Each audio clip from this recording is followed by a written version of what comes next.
but for me, I'm with the X factor of Refuse to Be English. Refuse to Be English, 100 metres to go. Storms away from Romane Ite de Mormon. It's all Refuse to Be English. Soft winner in the end, 3 lengths.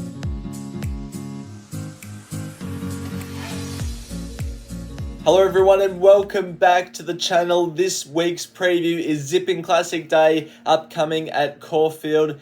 Can't wait to get stuck into it. This preview is going to look a lot different than what my previews normally do, so I'm going to talk you through all the changes once we get to the races. One winner last week, 0 the week before that, which means we're on a trajectory for 2 winners, which is alright, but I'm aiming for more than that. It's going to be a tough day on Saturday. It looks to be a bit of rain about. They're expecting 5 to 30 mil at Caulfield, so it could be a soft 5 or it could be a heavy 9. We'll see how much rainfall persists, but due to this preview being different, Wolf Den have got the Saturday set. I think I've got a better name for my preview. Everybody, this is Saminator's super spectacular, stunning, stylish, smart, savvy, sparkling specials, spicy, sophisticated selections. No, it's not. Let's just call it Saminator's selections and move on. So the market, we're still going to show the market. Race 1 on the card, a benchmark 74 over the 1800 metres. The favourite is High Am Proud at $3.20, ahead of Saban at $5. Nearing Liberty is at $7. Private Jumbo is at $7.50. Easy Done, the last one in single figures at $9. Double figures the rest. Then we get to this screen. So I've priced these horses on my markets compared to the real markets that the bookies use, and I've found overlays and underlays. So I'm going to show, I should say, my top rated, the horse I marked favourite on the left, and my biggest overlay / the one I want to have a bet on based off my markets compared to the bookies markets on the right. So you can see here by this image, I've marked High Am Proud the favourite. I'm very proud of myself. I marked it $3.20 and it's actually $3.20. Easy Done, I marked it $5. It is $9. It's a significant overlay for me. So I'm happy to have 0.5 units to win on it. Let's have a look at its last start run. This was at Donald. Donald in a benchmark 64 over 1600 metres. Very good form for a Group 2 race day at Caulfield. It should have probably won this day. It took a while to pick up. This was over 1600 metres. The step up in distance to the 1800 metres on Saturday looks to do it justice. It's not the quickest horse out of the gates, so I think it'll be midfield to off midfield, buried away on the inside, but I'm hoping it can do a similar thing to what Ruakaka Raider did a couple of weeks ago when defeating High and Proud and just sitting off him and storming up the inside. This horse has a really good starting price profile. It's very promising. It's only had 7 starts. It's a very progressive young horse, and I think the $9 is over the odds about it, especially if it gets clear luck. That's my look at race number 1. Race number 2 is the listed Merson Cooper Stakes over the 1,000 metres for the 2-year-olds. Tycoon Star is the favourite at $4.60, ahead of Usain Boss at $6. Roseanne Gila is at $7. Then you've got Salty Pearl at $9. Shinjina, $9.50, the last horse in single figures, and double figures the rest. So no bet for me in this race because it's a 2-year-old race. There's a lot of unknowns.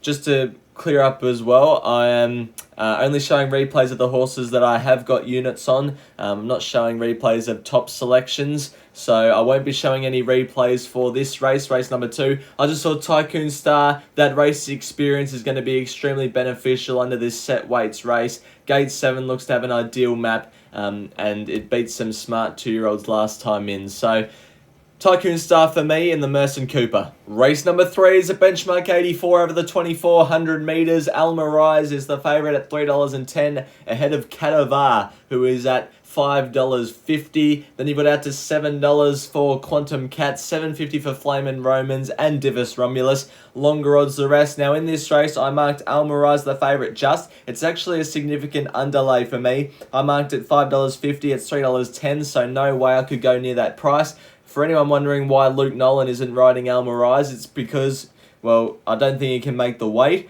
of 54.5 kilos, which is why Linda Meach has been booked. The horse I actually want to be with at a massive price is the 9-year-old Pesto. The Mailbag boys will be proud of me for this one. This horse has had absolutely, clear excuses in its past 3 runs. We're taking a look at its run in the Ansett Classic, listed race at Mornington the day after grand final day behind Herman Hess, where it just had absolutely no luck in behind them. It then went on to the Caulfield Wednesday meeting in this same class in distance and finished 8th behind Whiskey on the Hill, but it raced wide without cover for the first half of the race. Complete forgive run. Then it went to the Ararat Cup, started favourite, got back to last, and the race shape was just completely against it. On pace dominated is an understatement, and it just had absolutely no chance from back there. Now it draws gate 2 where it can posit itself in a good spot without doing too much work.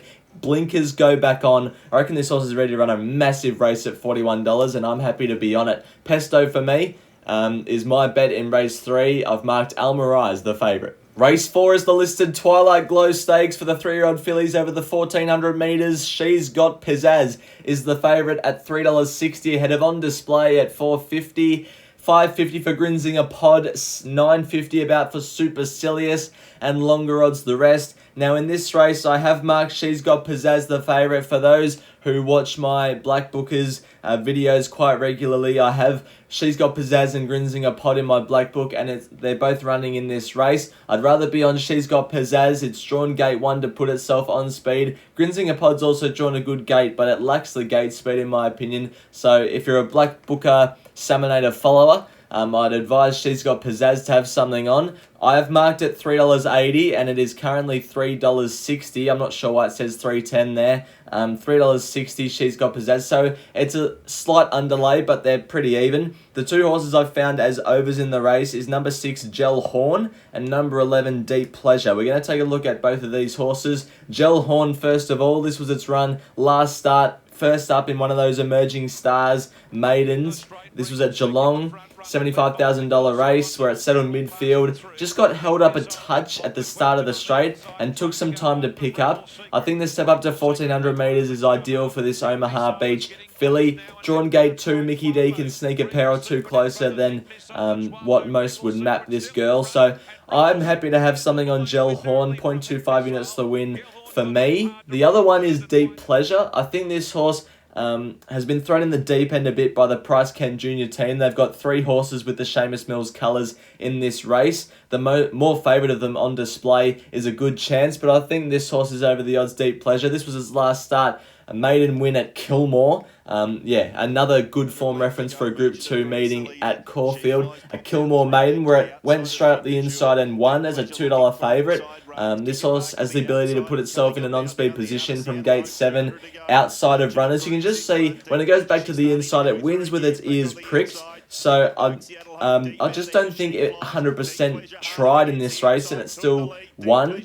It just made me think what could make it do that, and I'm pretty sure it's because it went back to the inside of horses, and I don't think from the way it runs, it just looks to me that it doesn't like being inside horses. So from gate 7, it'll be on the outside of horses, on speed. The Cranbourne Cup winning duo of Price Kent Jr. and Ethan Brown, they combine, and I think it's over the odds at the $27 mark. I marked both those horses, both the Roughies, Gel Horn and Deep Pleasure, both $9, and they're 23 and 27 respectively. So, that's my look at race number 4. She's Got Pizzazz. I've marked the favourite, but the horses that I'm going to back are the 2 Roughies, the 6 Gel Horn and the 11 Deep Pleasure. Race 5 is the listed Doveton Stakes over the 1200 metres. Fancify is the favourite at $3. I'm Unstoppables on the second line of betting at $3.20. Then you've got out to $4.50 for Gaza Blanca, $8 for It's Our Time, and longer odds the rest. My best of the day comes up in this race, and it's the toppy, I Am Unstoppable. I just believe it's too good for this slot. When you look at its form, I marked it $2.25. It's currently $3.20. And it's been drifting out. I think it opened $2.60. It's gone out to $3.20. So we might get a better price about it on the day, but I just think it's way better than this lot. We're going to take a look at its run 2 starts ago in the McEwen Stakes at the Valley. Beat all bar Barrackeel when it had to settle last from the outside gate and was very good in defeat. It's since gone on and run in the VRC Classic where it finished last. That was a Group 1 field, so it was quite testing, but the market expected it to run better. Forgive a good horse one bad run. I just think dropping back to listed level really suits this horse. Around the bend, it gained its fame on a Newmarket path down the straight, but it's never missed the top 3 around a bend. It's got the blinkers on for the first time as well, which really takes my eye. Gate 7, it'll settle midfield, off the inside, and steaming down the middle of the track for Mark Zara. I've got it on top. in terms of I marked it favourite and I'm having 2 units to win on it. The favourite Fancify, I think it's a bit short. I marked it $5. Had pattern galore on Melbourne Cup Day, went straight to the front, and that's the place where you wanted to be. Kicked away and won. So it drops back in distance, which I think helps it because it can probably hold on over the 1200 metres against this quality of field better than what it can at 1400. But I think a horse like I Am Unstoppable just has a lot of class, and it's the horse I want to be with in race number 5. Race 6 is the Group 2 Sandown Guineas over the 1600 metres for the 3-year-olds. Pisces is the favourite at $2.70 ahead of Bitter Creek at $4.80. Snitsanova is at $5, $8 about for French Ruler, and longer odds the rest. No bet for me in this race, but I have marked the favourite as Pisces. I marked it $2.45. It is $2.70, so it's a slight overlay, but not enough of an overlay for me to have a bet on or put any units on it. I just think over 1600 metres, it isn't proven yet, and it's drawn out a bit wide, so those were my only 2 concerns. But it's the best horse in the race based off form that all these horses have shown to date, and I think Pisces should be winning the race, but if it loses, I can understand the factors why it would lose. It's that time of the week, it's last man standing, and with only 2 weeks to go in the spring competition, we have got a race in 2. Sammy, $26 ahead of Geordie, who are well clear of me and Cole, who is well clear of Sky High Horse Racing, who is well clear of Braden. I've only got me, Cole, and Geordie's last man standing bets through thus far, so I will add the other boys' bets later on if I do get them before I put the video up. But Geordie is going to have $100 the place on Rose Hill Race 7, number 11, In Flight. Moving on to what Cole is doing, he's going to have 25 each way on She's Got Pizzazz and 25 each way on Barclay Square. And I'm going to have 50 to win on I Am Unstoppable. It's not going to win me the competition, but this next one might. 25 each way on Pesto. If it can get up, I'm probably going to win the whole thing. So that's what we're doing for Last Man Standing this week. The boys' bets will appear now if I get them through.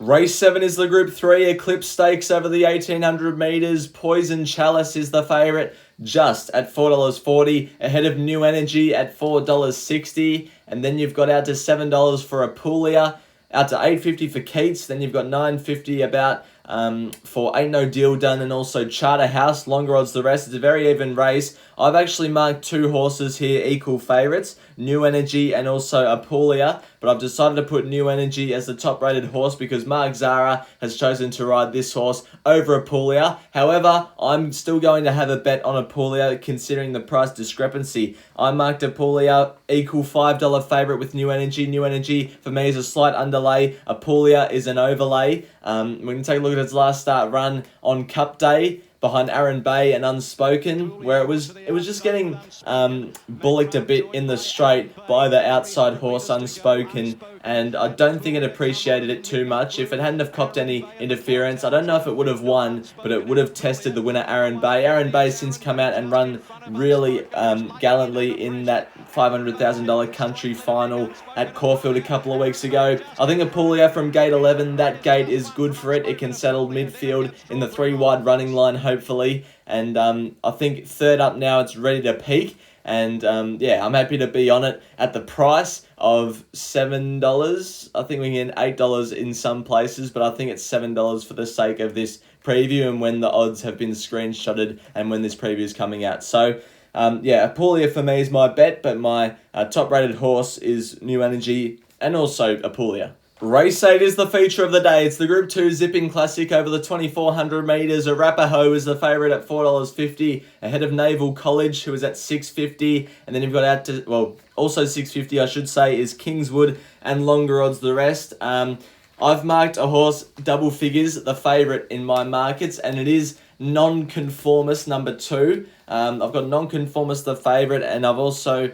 going to have something on Serpentine. So we'll start with Nonconformist. This was its last start run in the Rose Hill Cup behind Faulkner Park and also Wycliffe. Followed Hinged through up the inside and didn't finish that far off Hinged. If Hinged was running in this race, it probably starts the favourite. Nonconformist is $12. It maps well, nonconformist, jumping out of gate number 5. It's really good on soft ground, untested on heavy ground, but on soft ground, it's shown that it's a good horse. And I just think it brings the SF Sydney form, which is really good. 3 starts ago, it ran 3rd behind Buckaroo and Hinged. Like, that's better form than what all these horses are producing. So I'm happy to have something on nonconformist, 0.5 units on nonconformist, the win. And the other one I want to give another chance to is number 5, Serpentine. This was its last start run in the Queen Elizabeth Stakes at Flemington, where it finished 4th behind Smokin' Romans and Star Vega. Now, it had a really good SP on this day, and I thought it did some decent work late. I don't mind the step back to 2,400 metres for this horse. I think from gate 7 it can settle right in an on-speed position. And I've marked it $7. It's currently $16, so it was a significant overlay for me in my markets. Before the Queen Elizabeth, it ran 2nd behind Akita Sushi in the Moonee Valley Gold Cup, and Akita Sushi ran really well in the Melbourne Cup. Has a strong starting price profile, this horse, and I just think in an even race, the market's sort of forgotten about it. Also gets a big weight swing on the likes of Berkeley Square and Star Vega out of that Queen Elizabeth, because this race is now at weight for age as opposed to the handicap system of the Queen Elizabeth Stakes. So Serpentine is a bet for me. Nonconformist is a bet for me in the Zipping Classic. I will touch on Arapaho. I marked it double figures, but looking at its form, I can see why it's the favourite. Last start ran 5th in the McKinnon behind Via Sistina on Stakes Day. But in this horse's last 5 career starts, the shortest price it started at is $51, and that was 2 starts ago in the Craven Plate. So I couldn't go anywhere near the $450. I just think it's been priced off that last start run solely. So yeah, I'm not too sure about taking the short odds. Gate 4, it should get a good run. It's actually 2 from 2, 4th up, and that's what it is on Saturday. So I'll probably come out and win, but I just couldn't take those short odds. Race 9 is the Group 3 Kevin Heffernan Stakes over the 1,400 metres. The favourite is Tuvalu at $2.45 ahead of Arkansas Kid, who's at $5.50. Tamerlane is at $8, out to $9.50 for Warney, and longer odds the rest. Now, in this race, in a very even race in my markets, I marked Tamerlane, the favourite, at $5.50. I'm going to have something on it, 0.5 units to win on it, and also 0.5 units to win on my other overlay in the race, which is Rheinberg, who I marked $6, and it is $12. So we're going to start off with Tamerlane. This was its first up run in the Linlithgow on Derby Day. Now, I don't know about all you viewers, but Another Will and Jimmy Starr would have to be one of the best form lines heading into this race on Saturday. This horse finished 4th behind Another Will, Jimmy Starr and Stapati in this first up run, which I thought was really, really good form. It's won 2 races second up in the past from gate 9. I think late in the day, especially if the track's wet, this horse loves wet ground, and also gate 9 will be off the fence and in the right part of the track, steaming down the middle of the straight. I just think it's got good form, it's got a good map, it's got good wet track form if we get the rain, and I'm happy to be on it. The other one, Rheinberg, this was its run on Melbourne Cup Day. Now, I know I said earlier in the video on Melbourne Cup Day you wanted to be in the lead and on the fence, which is what this horse was, but it was first up against some really race-fit horses, and it was carrying the 61 kilos. I thought there was genuine excuses for Rheinberg on this day. It draws gate 1 again on Saturday, and by this stage of the day, it might not be ideal, but it can hunt up, be in an on-speed position. Ben Allen can shift off the inside anyway, if there's room. Gets back to a track it loves around Caulfield. I just think, well, I marked it as an overlay, so I'm happy to have 0.5 units to win on it as well. Yeah, Tamerlane and Rheinberg for me in race number 9. I do want to also mention the favourite Tuvalu. I also marked it equal second favourite around $6, so it's a significant underlay for me, but I just think it's a bit of a money stealer. Every time I seem to be on it, it always loses, but it's won 9 from 23 in its career. Its run first up was slashing in the Sarupa Clark behind Komochi. Now it draws to be further on speed. I can see why people like it, but the $2.45 or whatever it is was too short for me in early markets. For me, I like the overs of Tamerlane and Rheinberg. Race 10 to finish the day is the Group 3 Summon Stakes over the 1600 metres for the mares. We've got Running By, the favourite at $3.30, ahead of Regal Vow at $8, the second favourite, $8.50 about for Poifect, then $9 for So Glamorous, $9.50 for Molly Knickers and longer odds the rest. I had equal favourites in this race, Poifect and Running By. I've elected to have Poifect as my top rater and the horse I'm going to be backing just because of the price. I think it's a good price to find out what it can do, considering it started the same SP as Running By last start in the English Bracelet, where Poifect over-raced in behind them. It was just it just couldn't get to its favourable lead or outside lead position, was strung up in behind horses, and over the 1600 metres just wanted to overdo it a bit. This horse, if it gets to a soft 6 or worse, I think is almost out of contention. It doesn't like wet ground. I'm half expecting it to be scratched if we do get that really wet track. But I think from gate 6, if it stays a soft 5 or better, Mark Zara can dig this horse up to be either in the lead or outside the leader. Therefore, it won't over race. And I think we can get some good value at the $8.50. So I'm happy to have 0.5 units to win on Poifect. But I think I've got it as a race in 2, Poifect and Running By. Now it's time for the Quaddie. Last week, got 3 out of 4 legs, which wasn't great, but yeah, we move on to this week. Race 7 going for the 2 New Energy, 4 Apulia, 7 Cyrileo Mist, 10 Earlswood, 12 Poison Chalice. In race 8, we're going for 2 Nonconformists, 3 Arapaho, 5 Serpentine, 6 Barclay Square, 12 Naval College, and 14 Kingswood. In the Kevin Heffernan, 1 Tuvalu, 2 Arkansas Kid, 4 Tamerlane, 6 Rheinberg, 9 Warney, and 11 Coco Jambu. And then in the last, bringing it home with Poifect and Running By. That's what I'm doing for the Quaddie this week. Now we'll move on to Saminator's Roughies. Successful last week again with Carburin getting up last week for the Roughies. So that was good. Let's move on to this week. One horse I didn't mention was Promises Kept. The best horse in this race. 3 kilo claim for Dakota Keene. Gate 12. Can settle right on speed, and I think it's over the odds. And also, as I mentioned, Pesto, been unlucky it's past 3. I think it's over the odds. In race 4, Gel Horn was good first up, can settle closer in the run, and 1400 metres suits. Deep Pleasure, if it does everything right, it has a good chance of winning, and Ethan Brown is in fine form. In race 8, 2 Nonconformists brings the SF Sydney form and good horses in its form lines. And then the 5 Serpentine gets in well at the weights compared to the horses it's been running against, especially in its last race. I think it'll run well. And then finally, Rheinberg. This horse has a good SP profile. Gate 1 will be right on speed and be giving its all back to a track it loves at Caulfield. That's Saminator's Roughies for this week. Thank you everyone for watching the preview. Have a look at that. A 6-unit spend this week across 11 different horses. That is astonishing. And if all of them lose, except for I'm Unstoppable, I still make a profit. So I'll be cheering hard for I'm Unstoppable, that's for sure. But thanks everyone for watching again. And until next week's preview, bye for now.